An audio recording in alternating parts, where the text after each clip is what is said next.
Selamat siang, Bu. Apa kabar? Kabar baik. Hari ini luar biasa, puji Tuhan. Ibu Isli sehat-sehat ya? Sehat, Bu. Apa kabar juga, Bu Indri? Puji Tuhan baik juga. Luar biasa kita bisa ketemu lagi di pendampingan individu yang ketiga ini. Baik, kita akan mulai dengan kita punya proses pendampingan. Sebelum itu, saya mau menginformasikan sedikit kepada Ibu Isli bahwa kita punya fokus pendampingan hari ini. Yang pertama adalah refleksi hasil survei feedback 360 derajat ditambah dengan penilaian sendiri tentang kompetensi guru penggerak. Kemudian kita akan berdiskusi tentang rencana ibu dalam menerapkan pembelajaran sosial emosional. Yang terakhir juga kita akan berdiskusi tentang hasil lokakarya 2. Nah, sebelum kita masuk pada kita punya sesi diskusi, saya mau memastikan dulu kira-kira Ibu Isli sudah mengupload, Ibu punya lembar umpan balik feedback 360 derajat dari kepala sekolah, guru, rekan guru dan juga murid? Sudah semua. Oh, semua sudah. Ya. Oke, luar biasa karena semua sudah diupload. Ibu luar biasa sekali ya. Baik, saya mau bertanya dulu. Ibu rileks saya, kita berbincang-bincang. Jadi proses yang sudah berjalan selama 1 bulan terakhir ini kira-kira apa saja? Selama 1 bulan terakhir itu yang pertama tuh di pembelajaran di kelas, mulai penerapan pembelajaran berdiferensiasi dan juga penerapan kompetensi sosial emosional. Maksudnya hal-hal yang dalam pembelajaran diferensiasi dengan KSE itu sudah diterapkan dalam pembelajaran. Oke, baik. Jadi pembelajaran diferensiasi dan juga pembelajaran sosial emosional KSE ini sudah mulai Ibu terapkan di dalam kelas. Nah, berbicara tentang apa yang sudah Ibu terapkan di dalam kelas, kira-kira apa tindak lanjut dari Ibu? Tindak lanjut dari saya untuk pembelajaran kedepannya itu mungkin lebih mengembangkan lagi pembelajaran berdiferensiasi dan juga KSE tetap diterapkan untuk pembelajaran ke depan. Oke, baik. Untuk menerapkan pembelajaran ke depan. Nah, kira-kira apa sih yang menurut Ibu itu sudah menjadi sebuah pencapaian selama 1 bulan ke depan ini? Ya, kalau setelah penerapan pembelajaran diferensiasi, yang pertama itu motivasi belajar siswa ada tambah meningkat, terus hasil belajar juga meningkat. Kalau untuk penerapan KSE itu sebenarnya sudah diterapkan sih selama ini, hanya belum lebih jelas saja bahwa oh ternyata yang ini masuk KSE. Tapi yang selama ini sebenarnya sudah diterapkan dalam kelas, hanya kita saja yang belum tahu bahwa ini sebenarnya masuknya ke sini, ini masuknya ke diferensiasi, ini masuknya ke sini. Oke, baik. Biasa ya. Nah, kita akan masuk kepada refleksi survei umpan balik 360 derajat dan asesmen mandiri tentang kompetensi guru penggerak. Nah, kira-kira berdasarkan hasil feedback yang sudah Ibu Isli dapat dari rekan guru, kepala sekolah dan juga siswa terkait dengan kompetensi guru penggerak, kira-kira apa yang kurang baik atau perlu ditingkatkan dari Ibu Isli sendiri? Kalau kemarin itu sempat ada supervisi, jadi saya dapat beberapa masukan, ada dari teman. Kalau dari teman guru itu mungkin dalam pembelajaran itu sering maksudnya jangan saat itu saja pakai teknologi kan, tapi kedepannya dipakai terus. Dan waktu itu kebetulan supervisinya di kelas yang unggul kan, jadi diharapkan untuk di kelas-kelas yang TF itu juga tetap gunakan teknologi dengan pembelajaran yang menyenangkan seperti di kelas-kelas unggul begitu. Kalau dari kepala sekolah sama sih sebenarnya, dan jujur bahwa dari kepala sekolah, dari rekan guru, bahkan dari anak memberikan apresiasi yang luar biasa terhadap pembelajaran yang dilakukan. Nah, tadi Ibu sempat bilang bahwa feedback yang diberikan oleh teman-teman bahwa Ibu harus bukan hanya pembelajarannya dilaksanakan pada kelas-kelas unggul saja, tapi kalau bisa di kelas-kelas yang lain juga Ibu harus menerapkan hal yang sama. Nah, kira-kira rencana Ibu Isli ke depannya untuk semakin mengasah Ibu Isli punya kompetensi sebagai guru penggerak yang Ibu harus miliki itu bagaimana? Kalau untuk mengasah, yang pertama itu mungkin sering-seringlah melakukan pembelajaran yang seperti itu. Terus yang kedua pengembangan diri, lewat kegiatan-kegiatan workshop di luar yang dilakukan di sekolah, karena di sekolah ada. Jadi lebih ke ini ya, mengembangkan kompetensi juga, terus dibiasakan ya, atau pembiasaan di kelas artinya bukan hanya di satu kelas tapi di kelas-kelas yang lain. Nah, kira-kira dari apa yang Ibu Wesley ungkapkan, kira-kira siapa saja yang akan Ibu Wesley libatkan untuk membantu Ibu Wesley dalam meningkatkan kompetensi Ibu sebagai seorang guru penggerak? Yang pertama mungkin PDI, kepala sekolah, untuk mungkin surat izin dan juga motivasi. Terus kalau dari rekan-rekan yang lain pasti kolaborasi. Apa yang sudah dipelajari pasti berbagi untuk berkolaborasi untuk aksi nyatanya. Terus Ibu, kita masuk di rencana penerapan pembelajaran sosial emosional. Kita berdiskusi sedikit. Nah, kira-kira apa Ibu Wesley sudah mulai mempelajari modul 2.2 dan kira-kira apa yang dipelajari di modul 2.2? Oh iya, sudah dipelajari di situ pemahaman sosial emosional, di situ pembelajaran bagaimana menerapkan kesadaran dirinya anak-anak, manajemen dirinya anak-anak, bagaimana anak-anak membangun relasi dengan rekan, dengan teman, dengan guru, bahkan dengan warga sekolah lainnya, terus dengan bagaimana mengambil keputusan yang bertanggung jawab. Oke, baik.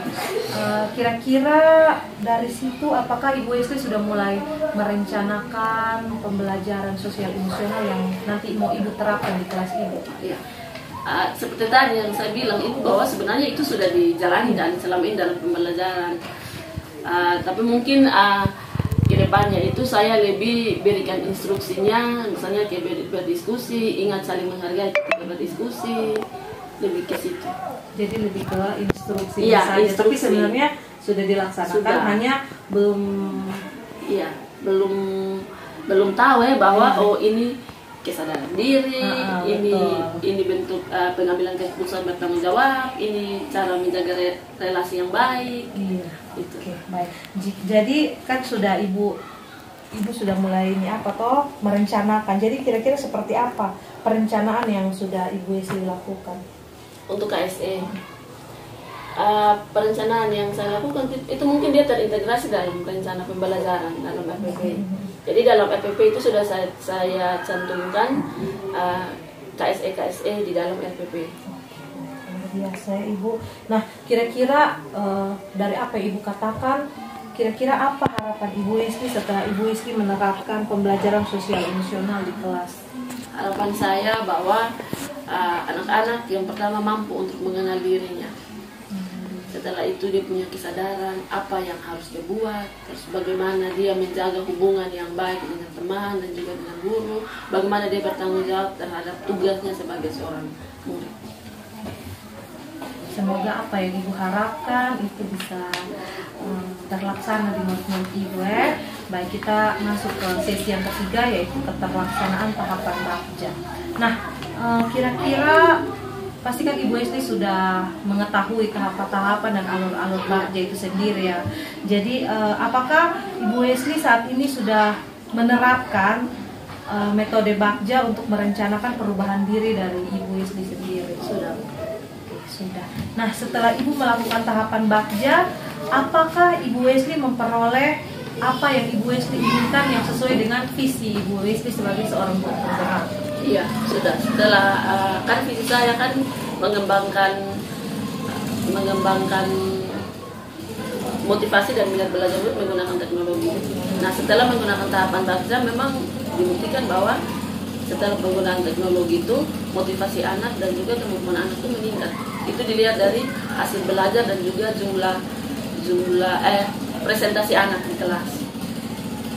Sesuai dengan Ibu Wesley punya visi tadi, kira-kira ada atau tidak tantangan tersendiri untuk melakukan metode-metode Bakja ini yang bisa untuk mencapai Ibu Wesley punya visi sendiri? Ada kan, kalau saya kan fokusnya pada penggunaan teknologi. Nah, kalau kita kurangnya itu di sarana prasarana.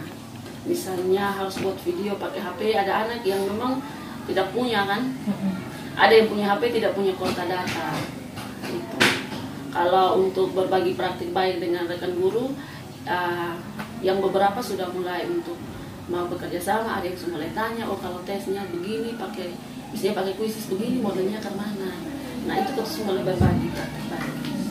Jadi tadi Ibu sempat bilang bahwa tantangan terbesar Ibu Esli saat ini adalah kurangnya sarana prasarana.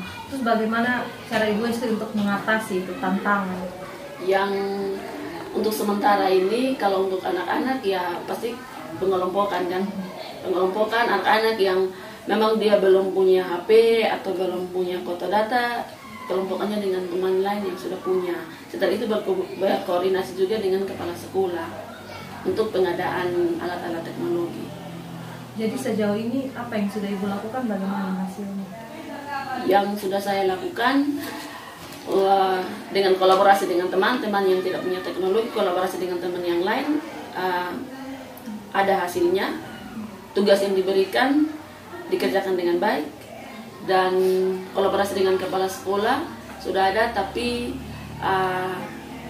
dia baru direncanakan untuk pengadaannya di tahun depan.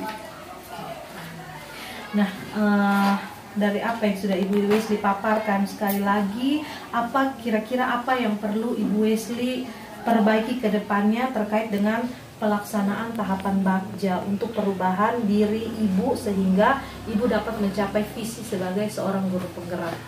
Yang perlu ditingkatkan itu adalah bagaimana saya tuh mengenal atau mengidentifikasi aset yang ada di dalam sekolah ini.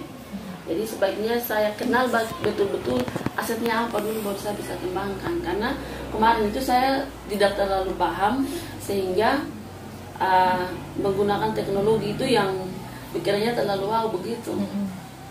Setelah di jalan, oh ternyata ada kurang-kurangnya di sini. Jadi yang perlu ditingkatkan adalah bagaimana punya kemampuan untuk mengetahui asetnya anak-anak dan juga sarana apa yang sudah dimiliki di sekolah, sehingga proses pelaksanaannya itu bisa berjalan ya sempurna lah. Jadi akhirnya setelah Ibu ada di dalam, Ibu tahu oh, ternyata selama ini nih yang belum dikembangkan, ternyata ini ternyata menjadi kita punya aset. Seperti itu. Ya, baik Ibu Wesley. Nah, sekarang kita akan melakukan refleksi terhadap pendampingan kita siang hari ini. Kira-kira apa sih hal yang paling menarik setelah yang Ibu Wesley dapatkan setelah proses pendampingan kita hari ini, dan kenapa menurut Ibu Wesley itu menarik? Dari pendampingan hari ini bagi saya yang menarik adalah komunikasi yang baik. Karena tahu kan bahwa rencananya begini tapi implementasinya kadang ada kurang, ada lebih kan. Tapi akan berkomunikasi yang baik bisa memberikan solusi terhadap masalah-masalah yang saya hadapi. Ibu juga kasih saya saran-saran juga untuk perbaikan implementasi yang saya lakukan. Siap, Ibu sama terus ya. Nah, kira-kira apa yang perlu diperbaiki untuk pendampingan kita yang berikutnya? Kayaknya pas, cukup. Oke, kalau begitu terima kasih Bu Wesley untuk diskusi kita yang sangat luar biasa. Artinya semoga kita bisa terus berkolaborasi sampai dengan Ibu selesai menjadi seorang guru penggerak. Itu motivasi luar biasa, karena kalau soal motivasi mati. Oke, baik, saya mau memberitahukan Ibu Wesley sedikit kalau nanti pada saat pendampingan individu yang keempat, Ibu bisa menyiapkan RPP pembelajaran berdiferensiasi yang di dalamnya memuat tentang KSE dan juga budaya positif. Nah, nanti Ibu bisa kirimkan ke saya dalam bentuk soft file, nanti saya koreksi sedikit jika ada ya hal-hal yang mungkin perlu diperbaiki, nanti saya informasikan ke Ibu, dan nanti pada saat pendampingan individu keempat Ibu bisa langsung mempraktekkan di kelas untuk saya bisa masuk bersama Ibu untuk mengobservasi kira-kira bagaimana pelaksanaan pembelajaran berdiferensiasi yang Ibu lakukan. Oke, baik Ibu Wesley, mungkin begitu saja. Apakah ada yang mau ditanyakan lagi? Tidak ada, Bu. Okay. Palingan butuh dari ibu mungkin informasi begitu. Siap. Pasti saya akan selalu menginformasikan hal-hal yang memang penting untuk kita bahas bersama, pasti kita akan selalu. Tapi sejauh ini komunikasi luar biasa, berjalan dengan baik.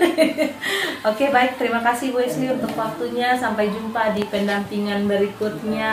Terima kasih Bu. Sama-sama.